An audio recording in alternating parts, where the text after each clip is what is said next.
Bonsoir, bienvenue chez Palf, et aujourd'hui nous allons écouter des Fuzzface au germanium.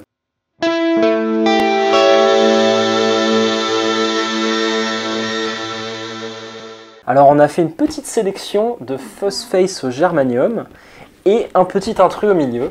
On va y revenir. Tout à fait. Effectivement, donc la Fuzzface, c'est vraiment la pédale de fuzz par excellence. Complètement. La plus copiée, celle dont il existe d'innombrables versions.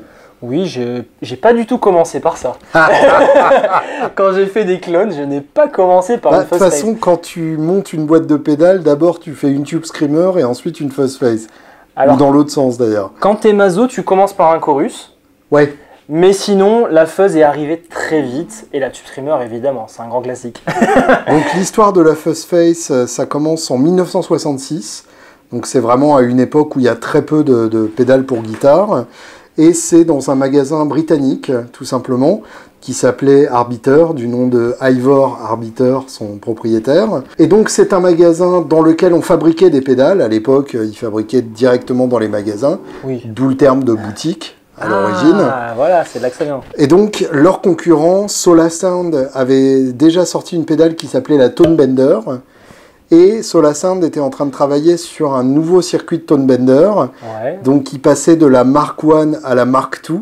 Okay. Et entre les deux, il y a eu la Mark 1.5, la Mark 1,5. Donc, l'étape intermédiaire entre la 1 et la 2. Okay. Les Tonebender, il y a 3 transistors. Oui, c'est vrai. Et la 1,5, il y a 2 transistors. Ah. Et c'est ce circuit qu'a copié Dallas Arbiter pour la Fuzzface. Donc Dallas Arbiter a copié la 1.5 ? La Tonebender 1.5. En fait, la Tonebender 1.5 est une Fuzzface. Ok, ouais, parce que Tonebender, c'est pas Fuzzface. Absolument pas. C'est deux grains complètement différents, sauf la 1.5. Intéressant. Étonnant, non? Ah oui, complètement étonnant. Et donc, le coup de génie de Dallas Arbiter, quand ils ont fait la Fuzzface, c'est d'une part d'avoir fait ce design en rond qui est repris en fait des bases de pieds de micro de l'époque. Avec d'ailleurs, ils ont taillé un pied de micro. Pour le premier exemplaire, c'est sûr. Un petit coup de bombe et c'est parti. Et donc, d'où le nom de Fuzzface, le visage de la fuzz avec les boutons de volume et de gain qui font les yeux, le foot switch qui fait le nez et le logo Dallas Arbiter qui fait la bouche. Ça a été mal réalisé, mais on a compris. Et oui, en fait, il m'a fallu à peu près 5 ans d'utilisation d'une Fuzzface pour comprendre ça. Ouais, mais c'est ça. Mais c'est ça. Et le deuxième coup de génie, évidemment, de Dallas Arbiter, ça a été de croiser Jimi Hendrix à cette époque-là, qui en 66 vient d'arriver à Londres, où il commence véritablement sa carrière solo. Et donc, dès les débuts de la Fuzzface, il en a une sur scène. Il en a même beaucoup plus que ça sur scène, puisque pour en avoir une bonne, il en garde 4 ou 5 à côté de lui. Oui. Roger Mayer les modifie, et ainsi de suite. Donc ça, c'est la première version de la Fuzzface. Et en 68, on a la deuxième version de la Fuzzface, avec le passage du germanium au silicium. Ah, ça allait aussi vite, finalement. Dès 68. Il y a eu 2 ans seulement de Fuzzface au germanium. Bon, ça continue à faire des germaniums, mais l'arrivée du silicium est arrivée. Même pas, non, ils ont remplacé tout simplement. Bon, ils ont capté que c'était pas si pratique. Bah, c'était galère, tout simplement. C'était vraiment galère. Et pas du tout efficace au niveau du coût de revient. Et du coup, il a fallu attendre les années 90 et des gens comme Mike Pierra de Analog Man pour avoir des rééditions dignes de ce nom de la Fuzzface Germanium, qui restait entre-temps celle qu'utilisaient la plupart des guitares héros qu'on associe à la Fuzzface. Typiquement David Gilmour, Eric Johnson, des gens comme ça qui ont défini le son de la Fuzzface. Bonamassa aussi quelques dizaines d'années plus tard. Qui pouvaient aussi bien jouer sur germanium que sur silicium et qui à l'époque se posaient pas forcément la question. Sauf que on vit une époque formidable où tout existe. Oui, on peut tout et avoir. Du coup, voilà, merci à l'heure Internet. actuelle, on a des rééditions ultra pointues avec des germaniums qu'on connaît à l'intérieur, où vraiment ça se pignole à mort sur la référence précise du germanium. Le transistor en Donc question. à toi de nous expliquer d'abord qu'est-ce qui fait le génie de ce circuit qui, je crois, est extrêmement simple. C'est un des circuits les plus simples. C'est ça. La Fuzzface, donc comme tu le disais si bien, c'est 2 transistors, une petite poignée de résistance et quelques capas. tu les mélanges bien, tu les mets ensemble, tu fais une boucle de réaction. Tu remues un peu. Voilà, tu remues un peu, tu jettes ça dans une boîte et ça te fait une phosphate. Et vu qu'il y a très peu de composants, du coup, les transistors ont une importance énorme. Les transistors sont importants, les choix de résistance, Les valeurs de résistance, etc. Tout est super important. Tu bouges un réglage, tu as un nouveau fuzz. Ouais, d'accord. Donc c'est là que c'est intéressant. Finalement, tu changes de transistor, tu as un nouveau fuzz. Tu changes de type de capa, tu as un nouveau fuzz. Tu changes un tout petit réglage, tu as un nouveau fuzz. Donc c'est pourquoi en fait chaque fuzz phase va sonner différemment. Et ouais. Donc c'est là que c'est vraiment intéressant. D'où le fait qu'effectivement, pour en avoir une bonne parmi les vieilles, il faut en acheter 4 ou 5. Ouais. Et sachant qu'une phosphate germanium d'occasion, ça peut se vendre entre 1000 et 1500 euros. Oui. Donc effectivement, c'est pas idiot d'avoir une bonne réédition, quoi. C'est pas idiot d'avoir une bonne réédition, surtout qu'à l'époque, ils n'avaient pas la même tolérance sur les composants. Bien sûr. Donc tu avais à chaque fois la fuzz qui sortait d'usine était différente. Mhm.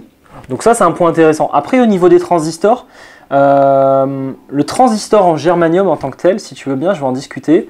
Ok. C'est... Alors pour remettre les choses au clair, c'est Ouais. plus fabriqué à l'heure actuelle le germanium. alors le germanium c'est encore utilisé dans l'industrie, D'accord. mais les transistors au germanium qu'on utilise sont des vieux stocks. C'est forcément des new old stock. Ouais, c'est ça. C'est soit des stocks qui n'ont pas été utilisés, donc new old stock, soit des stocks que tu as pu récupérer en démontant des pédales. Moi, je m'amusais bien à faire ça aussi à l'époque. Je récupérais des vieilles cartes, Bien machin. sûr.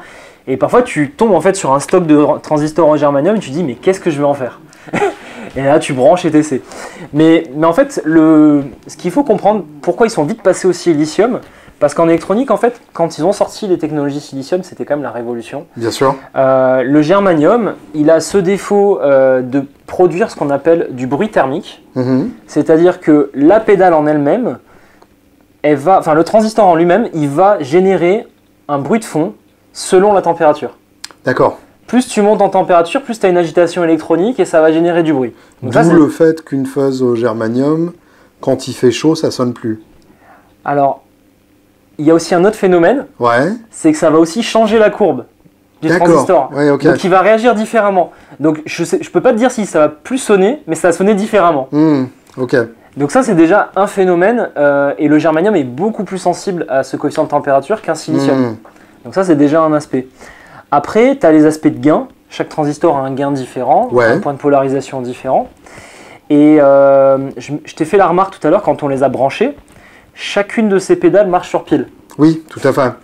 Parce qu'il y a une autre contrainte, c'est que les transistors germanium d'époque étaient pour la plupart alimentés à l'envers à l'époque. D'accord. Donc le plus 9,0 que tu lui donnes dedans, en fait ça te fait du moins 9. Donc ils aiment pas la one spot, quoi. Ils n'aiment pas la one spot. Alors tu peux le régler en inversant les câbles à l'intérieur pour que ça prenne la one spot, mais il faut savoir ce que tu fais. La masse devient le positif. Enfin, c'est D'accord. un petit jargon technique, mais juste pour dire que voilà, il y a déjà des contraintes Et là-dessus. d'après ce que j'ai compris, en plus de ça, une fuzz germanium sonne mieux quand la pile est légèrement usée. Encore une Elle fois, n'aime pas le voltage maximum de l'adaptateur. Alors, sonne mieux, on peut pas dire. Sonne différent. D'où le fait que certaines alimes, Ouais. comme la Voodoo Lab par mis exemple, le ont un sag. réglage de sag Exactement. qui permet d'avoir moins que 9 volts que tu envoies à ta Tu passes fuzz. de 9,4 à 8, 7, ce que tu veux. Parce qu'en fait, quand tu règles un transistor dans un schéma phosphate, tu n'as aucune stabilisation de tension. Ouais. Donc l'alimentation rentre directement avec une résistance de polarisation dans le transistor. Et donc cette tension que tu vas lui donner va changer la courbe. Et à chaque fois que tu changes la tension, tu as une nouvelle courbe, donc Et un en nouveau fait, son. du coup, c'est une simulation de pédale, enfin de pile usée, quoi. Ouais. Ouais, d'accord. Complètement. Et donc cette pile usée va changer le son de ton fuzz. Et voilà, donc là-dessus, on a plein de technologies différentes. On va brancher et ensuite on va peut-être les comparer. Bien sûr. Et j'expliquerai sur chaque transistor, sur chaque pédale, qu'est-ce qu'on a comme transistor Très bien. et sont différents. Alors, juste un truc, c'est Ouais. des pédales qui dans l'ensemble sont quand même très chères. Ah ouais, complètement. Une en particulier, on va y revenir. Qu'est-ce qui explique le prix assez élevé des phosphate germanium? Alors, je pense que tu as la rareté du transistor qui doit Ouais. complètement y faire, notamment sur les NKT 275 pour en avoir acheté. C'est quand même 10 fois plus cher qu'un C128. D'accord. Ah, c'est Donc, de cet ordre-là. c'est de cet quoi. ordre-là. Et ensuite aussi, c'est le concepteur de la pédale, s'il a envie d'offrir un sort de standard, que la pédale sonne toujours pareil, et ben il va devoir trier ses transistors. Et décider que ces caractéristiques-là, c'est ce qui permet d'avoir un bon fuzz. Donc il y a beaucoup de rejets du coup. Et voilà, du coup, il est obligé d'en prendre 10%, 20%. Donc là-dessus, c'est pas que les autres sont pas bons, mais c'est pas ce qu'il voulait lui. Ouais, oui, je vois. Donc après, si tu es un peu malin aussi, ce que tu peux faire, c'est en trier et en garder peut-être la moitié, mais par contre, changer ton schéma en fonction des caractéristiques du transistor. Je comprends. Donc voilà, c'est vraiment très oui, mais ce qui du coup te prend plus de temps quasiment que de les trier. C'est ça, c'est pas comme le silicium, tu as quand même des tests à faire sur le silicium, mais globalement, tu as moins de pertes. Ouais, d'accord. Alors, juste du point de vue du jeu, la Fuzzface Germanium, c'est un instrument à part entière. Complètement. Il y a ce son de trompette quasiment, ou en tout cas de cuivre. Au niveau des fréquences, t'en penses quoi? Ça ressemble à quoi en fait? Je dirais que ça ressemble à un saxophone en fait. Ouais. C'est à la fois doux, vocal et très saturé, mais clair en même temps. Tu sais pourquoi en fait dans la boucle de réinjection, tu as du carré en fait qui se fait dedans. D'accord. Et ça, c'est vachement sympa. Qui est mélangé du coup à et ton donc là, ça t'envoie plein d'harmoniques, ça se mélange au signal d'origine. Et ça, finalement, le fait de donner plein de gains, tu vas rajouter des aigus. Tu vas peut-être sortir aussi un peu de médium selon ce que tu fais. Bien sûr. Mais il y a des basses qui vont prendre cher. D'accord, je comprends. Voilà. Et par rapport à ça, moi, il y a un truc que j'aime particulièrement et on va tester pour chaque pédale, c'est de baisser le volume sur la guitare. Et ça donne un son clair qui est finalement beaucoup plus excitant que le son clair d'origine de l'ampli. Complètement. C'est un son clair hyper vivant, d'où le fait que pas mal de musiciens, du coup, à l'époque, la garder enclenchée tout le temps et passer de son clair à gros son juste avec le volume. Alors pour ça, évidemment, il faut surtout pas de buffer devant. Oui, ça marche pas. Et il faut de préférence que la Fuzzface Germanium soit la première dans le pedalboard. Ouais, tu fais comment? Bon, ce sera un sujet à part entière, mais grosso modo, là, si tu avais une wah-wah, tu la mettrais où? Justement, faut tester. Faut tester, Mais faut éviter à tout prix les wah-wah bufferisés. Ah oui, là c'est mort. Puisque du coup, sinon, la fuzz va pas sonner du tout. Mais dans les deux positionnements sont possibles. Les deux sont avec des résultats très différents. D'accord, ok. Très bien. Et je pense que tu allais aussi venir sur le fait que ça sonne mieux sur un ampli saturé. Alors oui, évidemment. Évidemment, c'est-à-dire qu'à l'époque, personne ne jouait en son clair. C'était tous sur des Marshall. Voilà, et puis surtout, ils jouaient tous à blinde puisqu'il n'y avait pas de sono en concert. Donc voilà, c'est pour ça que Jim Marshall a inventé son gros ampli. Oui. C'est parce qu'il fallait qu'on entende dans des grandes salles. Complètement. Et du coup, évidemment, tous les amplis étaient déjà légèrement saturés, voire carrément saturés au moment où on mettait la fuzz par-dessus. Voilà. Et en fait, je me suis rendu compte au fur et à mesure de mon expérience avec les fuzz que ça adoucit vachement d'avoir un léger overdrive après la fuzz. Tout à fait. Donc là, on a un ampli de base qui est très clean. Oui. Qui est le Kelt Axel Bauer, tout à fait. Qui a un très très beau son, mais qui est hyper clean. On va l'écouter peut-être. On va l'écouter et on va écouter avec une fuzz en direct dessus. Ok, vas-y. Pour voir un peu. Je t'en prie. Fais voir ce que ça donne.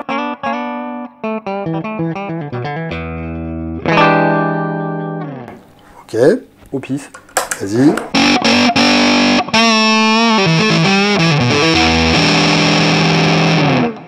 Voilà, donc déjà c'est très beau. C'est déjà sympa. C'est quand même assez chouette. On entend ce qu'on appelle du roll-off, un voicing très aigu. Complètement. Voilà.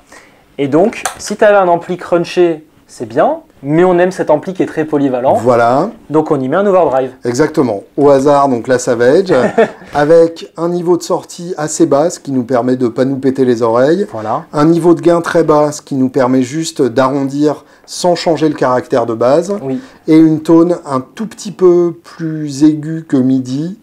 Oui. Histoire de ressortir un peu parce que la Fuzzface a tendance à être un peu sombre. Tu as choisi donc la Savage parce que c'est un drive transparent. Complètement. Donc tu veux garder quand même le grain de ces fuzz qui justement sont... C'est l'intérêt.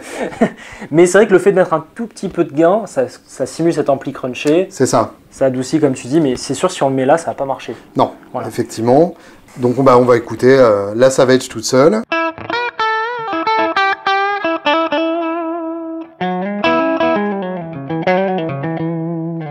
La même chose avec la 69 full tone.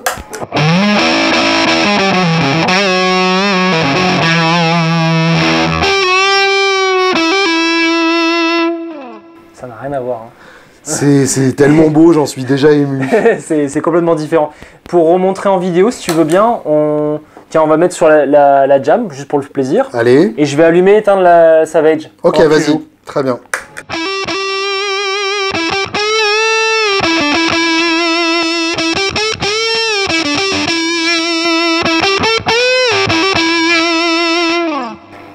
Donc c'est assez magique comme différence. Bien, ouais. Donc je tiens à préciser que je joue sur ma Gyro Supersonic, qui est une gratte avec un seul P90. Oui. Et finalement, il n'y a pas besoin d'autre chose quand on a les pédales qui sonnent comme ça. Et ce qui est assez rigolo, c'est que la gratte elle-même vaut à peu près le même prix que notre pédalboard. Donc en termes de sens des priorités... Je crois que tu es en dessous. Hein. C'est possible, c'est tout à fait rien possible. qu'avec celle-ci, tu fais plus on a que la moitié de la gratte, budget, ouais, c'est ça. Donc en termes de réglage, la Fuzz Face d'origine a évidemment un volume et un taux de fuzz. Oui. Qui devait s'appeler Attack, je crois, à l'origine. Attack, c'était dans la Axis Fuzz, il me semble. Ah, c'est possible. Et ça, c'est le préamp. C'est le input. C'est ce que tu as là, en fait. D'accord. Ça, c'est un truc qu'on a justement étudié dans la FIDMI, qui permet en fait de venir éclater le préamp pour avoir une meilleure réaction au potard. Je vois le genre. Voilà, mais oui, en général, tu as deux potards. Donc on a ces deux réglages-là, volume et gain, voilà. Volume et fuzz. À noter que ces deux réglages-là, sur la Fuzz Face d'origine, sonnent quasi uniquement quand ils sont à fond. C'est-à-dire que ça sert à rien de les mettre autrement, même le volume. En fait, quand on essaye de baisser le volume, ça change aussi le caractère. Oui, donc tu mets tout à fond. Donc là, j'ai choisi de reproduire ce réglage-là. Évidemment, selon les pédales, il y a des réglages en trop.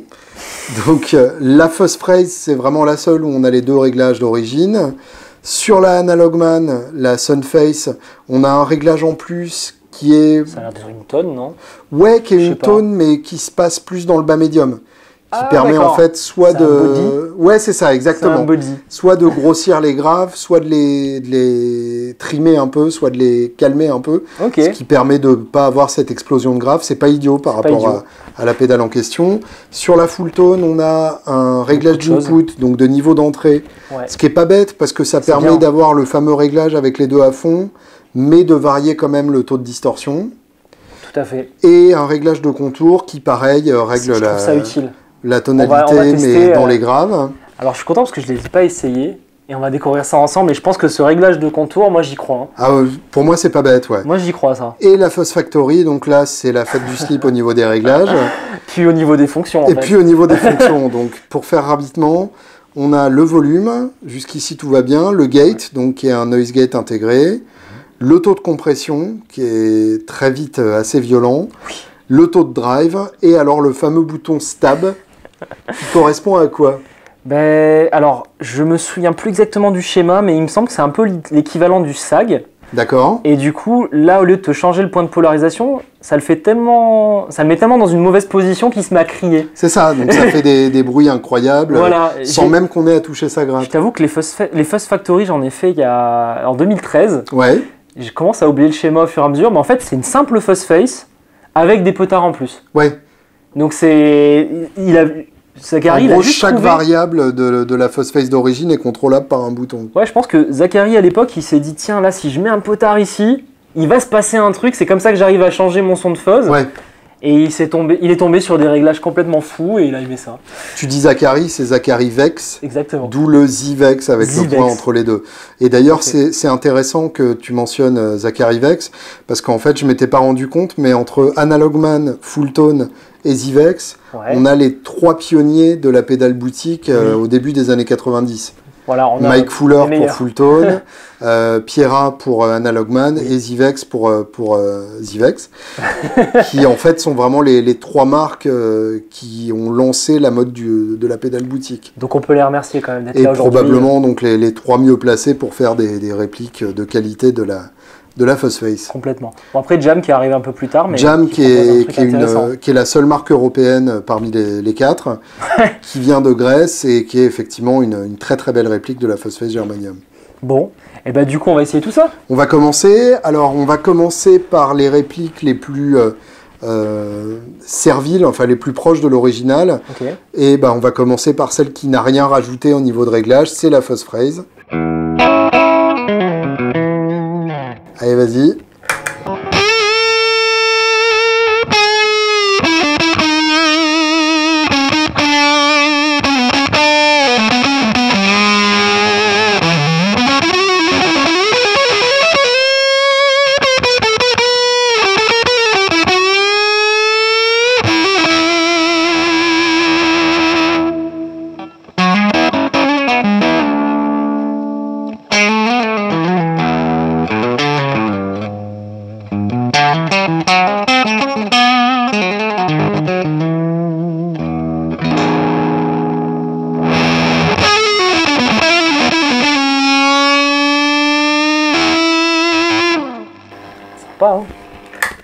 Alors, j'adore. C'est cool, hein? C'est hyper beau, ouais. Alors, je la trouve très granuleuse. Oui, complètement. Je sens un truc un peu qui me dérange. Ouais, un bout de caillou dans ta chaussure. Par rapport, enfin, en même temps, on a écouté les notes juste avant, donc du coup, du coup, je sais déjà à peu près vers quoi je m'oriente.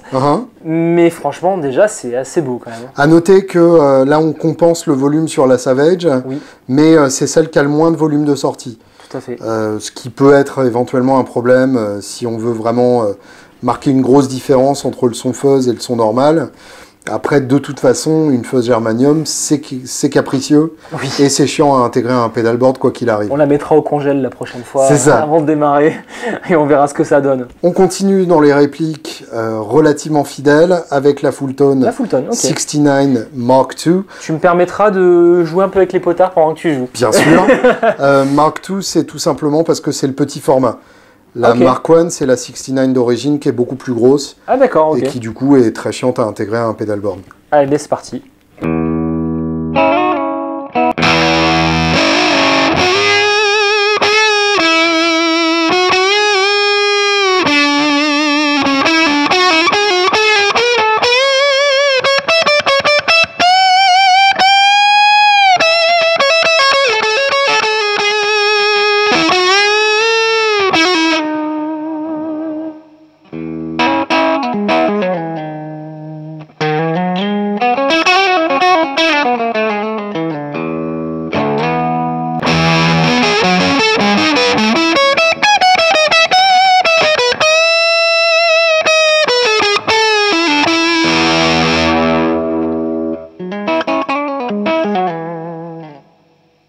C'est sur le clean que c'est le plus beau. Celle-là en clean, elle est particulièrement redoutable. Ouais. Alors le contour est quand même pratique parce que ce côté un peu abeille que tu as sur les aigus. Là, ça les calme. Ça les calme un petit peu. Alors c'est jamais efficace. Hein. Pareil sur la Findme, on s'est vraiment pris une claque quand on a essayé de jouer sur ces aigus que je trouve vraiment dérangeant. Finalement, la seule solution, c'est d'augmenter le gain sur la Savage. Et ouais, bien sûr. Et là, tu peux virer un peu ça, quoi. Et alors, j'ai adoré. Celle-là, j'aime bien parce qu'on peut booster le gain. Oui. Et du coup, avec le niveau d'input, ça garde le même grain typique, mais on n'est pas obligé d'avoir le niveau de gain relativement limité d'une originale. Tout à fait. D'ailleurs, je l'ai bougé pendant que tu étais potard à fond. Si tu veux bien, on va le refaire potard clean. Ouais, carrément. Vas-y.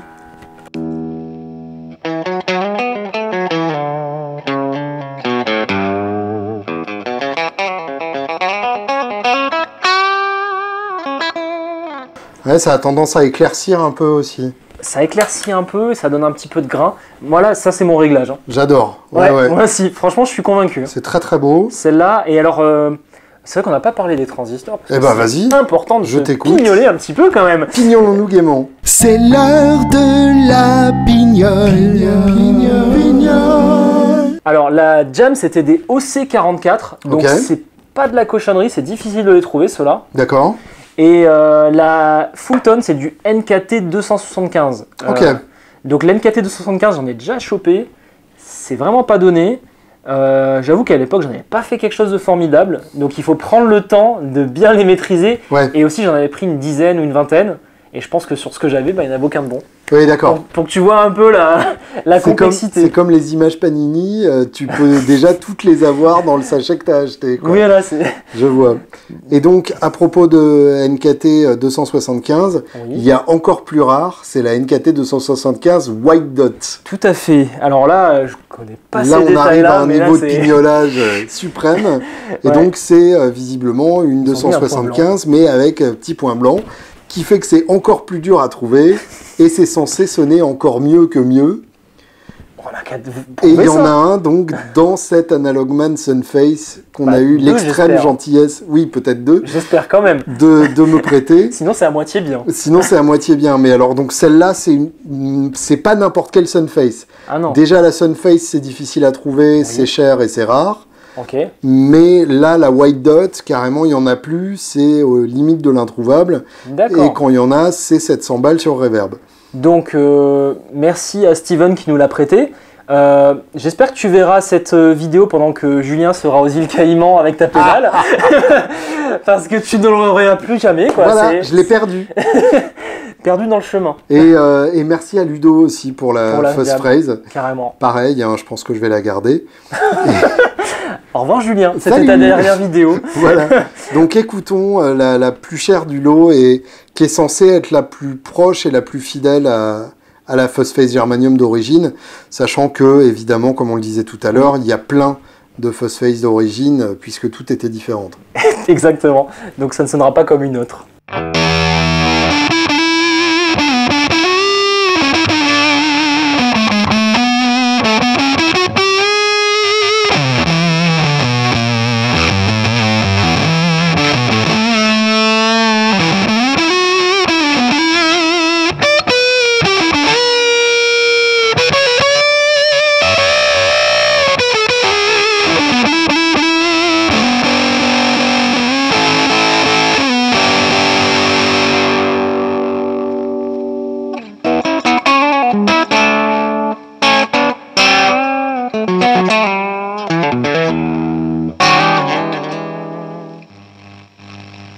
C'est bien quand c'est cher. Hein. Franchement, ouais, ça craint d'avoir le coup de foudre sur la plus chère. C'est con, hein, mais ouais, elle est redoutable. Hein. Ah ouais, C'est- impressionnant. Ouais.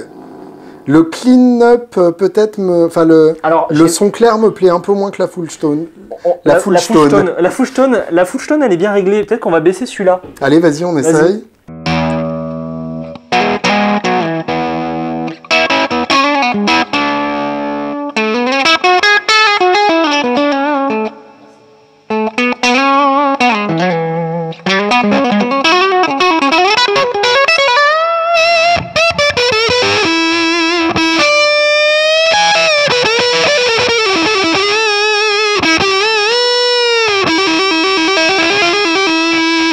Donc finalement. Donc là, c'est beaucoup mieux comme ça. Ah ouais. Là, on a trouvé le réglage, donc on est presque à fond sur le petit soleil qui a un smiley parce que c'est une Phosphase. Bien sûr. Ça joue, c'est une Sunface. C'est une Sunface. Il n'a pas le droit de l'appeler Phosphase, Oui, c'est vrai. puisque c'est Dunlop qui a acheté les droits du nom. Ad vitam aeternam. Jusqu'à ce que quelqu'un d'autre le rachète, mais Dunlop étant tranquille, je pense qu'ils n'ont pas envie de le revendre. C'est ça. Donc, pour terminer, une version donc modernisée de la oui. Phosphase. Complètement. La Phos Factory, là on a trouvé des réglages qui se rapprochent des autres en termes de grains, Oui. mais évidemment pendant On que va je s'amuser. joue, Alex va nous défoncer les oreilles Alors à ouais, grands coups de stab. un grand coup de stab et surtout, il va falloir que tu laisses le Larsen venir à nous parce que ça va être C'est pas sympa. un problème. Allons-y.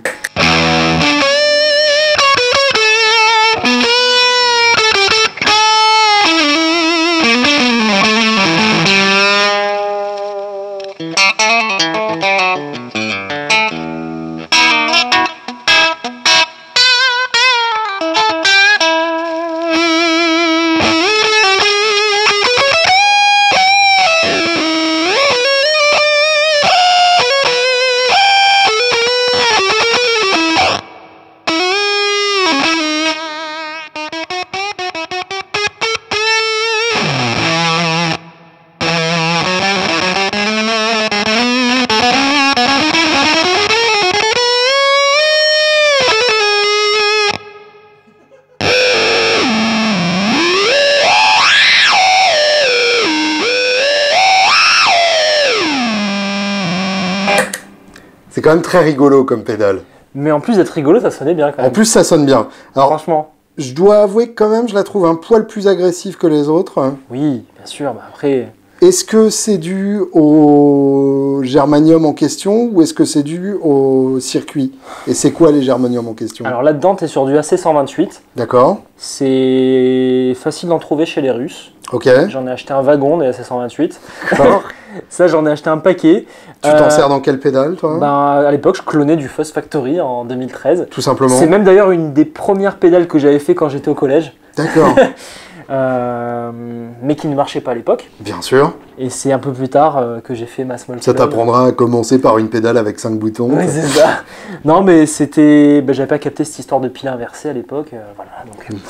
Mais ouais, c'est du AC128, donc c'est du germanium quand même qui fait très bien le taf. Je pense pas que ça vient que de ça, le côté agressif, bien que il ait un peu moins cette chaleur que tu peux retrouver dans le KT275. Je pense que c'est au niveau des réglages, au niveau du circuit, il a quand même fait un truc assez funky quand même. Ouais. donc tu peux pas tout avoir. Moi j'ai bien aimé quand même quand t'étais potard à fond. Oui. C'est au niveau du clean-up que c'était pas terrible. Le clean-up est pas top. Ouais. Voilà, Ouais. c'est ça qui était pas top. Mais en soi, c'est marrant, je trouve, l'idée Oui. d'avoir fait une version moderne de la Fuzzface, Ouais, ce qui montre que le circuit finalement est toujours valable. Complètement. Au point que c'est devenu, par exemple, la pédale fétiche de Matthew Bellamy Oui. et de pas mal d'autres guitaristes modernes qui finalement jouent sur une Fuzzface sans même le savoir la plupart du temps. Ah mais complètement, mais aujourd'hui tu sais que le schéma continue d'évoluer, on retrouve de la Fuzzface alimentée en 18 volts par des pompes de charge, etc. Enfin des choses un peu plus récentes. On retrouve de la Fuzzface au silicium, on en parlera, mais un peu plus intéressante, un peu plus évoluée. Et je pense que dans les germaniums, c'est une des meilleures évolutions qu'on ait vues pour l'instant. Ouais. À voir si vous connaissez d'autres justement, proposez-nous en commentaire des évolutions de Fuzzface au germanium. Et envoyez-nous les versions en question. Oui, Parce carrément. qu'on est parti pour que les gens nous donnent leur Fuzzface. Donc... Ah oui. Merci Ludo, encore une fois. Complètement. Et maintenant, je te propose de te bander les yeux. Oui. Et je vais switcher d'une pédale à l'autre. Alors, avec les hausses de volume, ça va être un peu compliqué. Ouais, Donc, il faudra peut-être que tu marques une pause entre chaque pédale. très bien. Comme ça, tu ne marche. pourras pas tricher. Et alors, je donne mon classement actuel Ok. et on verra s'il change avec le bandement d'œil. Allez. C'est pas du tout Bandement comme ça d'œil, que oui. ça se dit, je pense. Non, mais ça me plaît. Je dirais, par ordre de préférence, Analog Man, qui est clairement un cran en dessus pour moi. Full Tone, Jam, qui sont au coude à coude pour moi.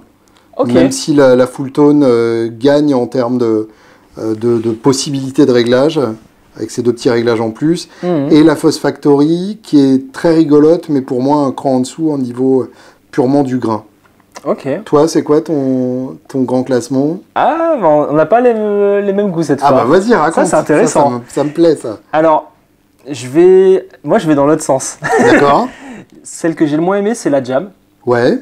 Étrangement, je suis assez déçu. Je la trouve. J'ai pas aimé le grain. D'accord. C'est dommage. Après, la Fuzz Factory, c'est quand même histoire de cœur, mais c'est pas non plus ma préférée. Ensuite, la Analog Man. D'accord.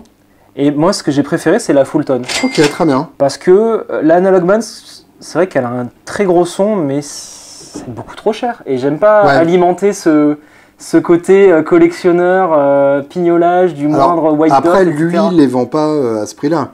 Non. C'est juste qu'il les vend plus. Ah oui, il les vend Donc plus. forcément, le C'est marché ça. de l'occasion s'enflamme dès qu'il y a un truc qui n'existe Exactement. plus. Quoi. Donc je préfère quand même mettre en avant la Full Tone, qui est quelque chose qu'on peut trouver aujourd'hui. Et Pour l'instant. c'est ça, pour l'instant. Et j'ai adoré les deux réglages supplémentaires qui permettent vraiment de faire ce que tu veux. Ça, c'est vraiment malin. Ouais. Donc moi, c'est celle-ci qui m'a vraiment marqué. Même si au niveau esthétique, bon, ils ont fait un clin d'œil par rapport à la couleur, mais C'est pas spécialement heureux. Ouais. c'est vrai que la Analog Man est bien plus Mais jolie. de manière générale, les full tones sont souvent moches. C'est vrai. C'est cadeau. C'est souvent excellent, mais c'est souvent moche. À l'image du patron. C'est pas faux. C'est pour toi, Mike. Et maintenant, bandons-nous les yeux.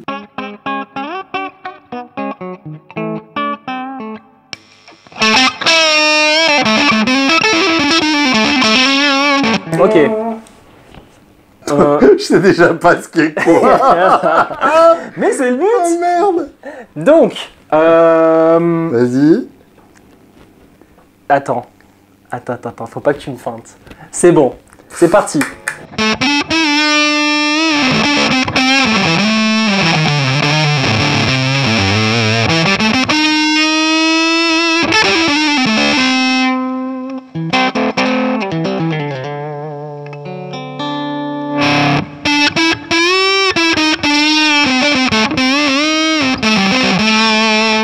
terrible, j'arrive pas à dire.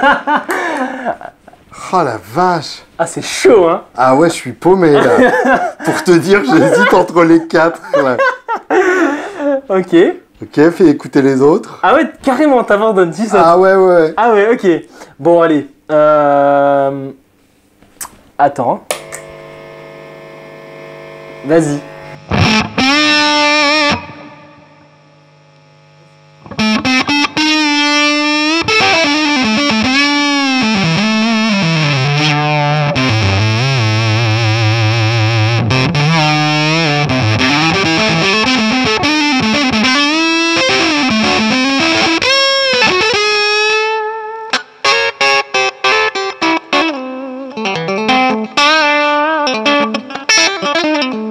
Je sais pas du tout. Ah ouais, il faut que tu décides maintenant quand même. Hein. Je dirais que la première était la Analog Man et la deuxième la Full Tone. D'accord. Mais je suis vraiment tellement pas sûr de mon coup que c'est hallucinant. Donc la première c'était la Analog Man et la deuxième la Full Tone. Je sais pas, vas-y. Ok. T'entends le refoulement de Tika? Ça, je le reconnais mieux. Tu le reconnais mieux? Ok, la suivante.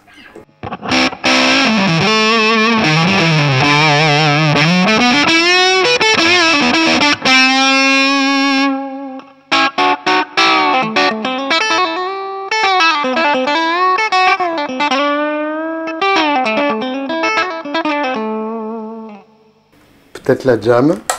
D'accord. Et la dernière. Donc la Fuzz Factory ou une autre.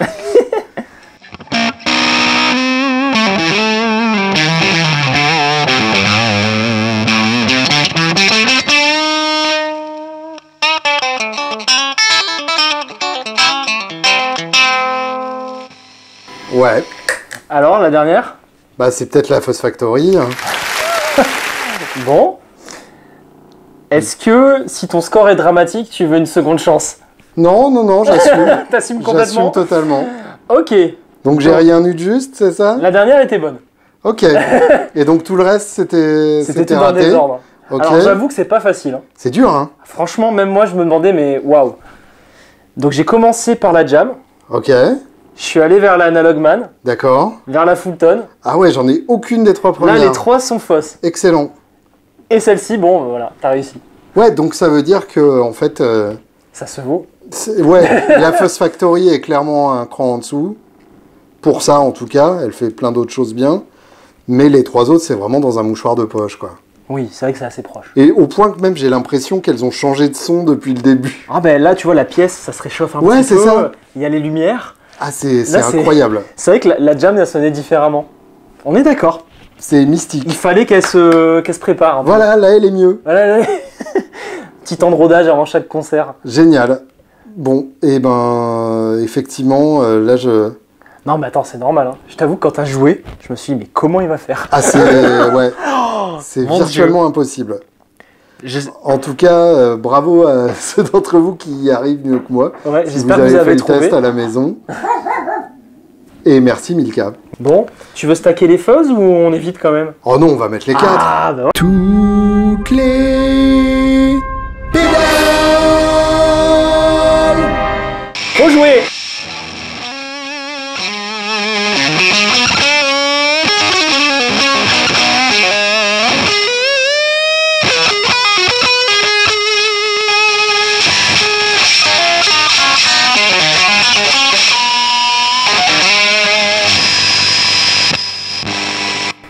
Alors là, le son clair est moins intéressant. Non, ça marche pas trop, je crois. Bon, bah merci à tous d'avoir visionné cette vidéo. Ouais. Et mettez en commentaire celle que vous avez préférée. Et pendant la première, bah, j'espère que vous aurez trouvé les Ça, pédales ouais, en je même suis temps que curieux Julien. de voir comment les gens vont s'en sortir. Ah, mais franchement, ça va être Probablement chaud. mieux que moi. Statistiquement, ils ont toutes les chances. Mais en tout cas, ouais, faites le jeu. Fermez les yeux en écoutant. Ouais. Et donnez-nous votre préféré. Et puis, donnez-nous dans les commentaires votre riff de fuzz préféré. Oh oui. Ça, c'est toujours intéressant parce qu'il y en a plein de différents. Je dirais que moi, mon petit préféré, c'est What is Life de George Harrison, qui en plus était joué sur une Fuzz Face, si mes souvenirs sont exacts. Non pas que j'étais présent en studio à l'époque, mais voilà, en tout cas, il y a plein de riffs qui ne sonnent pas si on n'a pas la bonne Fuzz Face dessus. Quel est le vôtre? À bientôt et bonne soirée.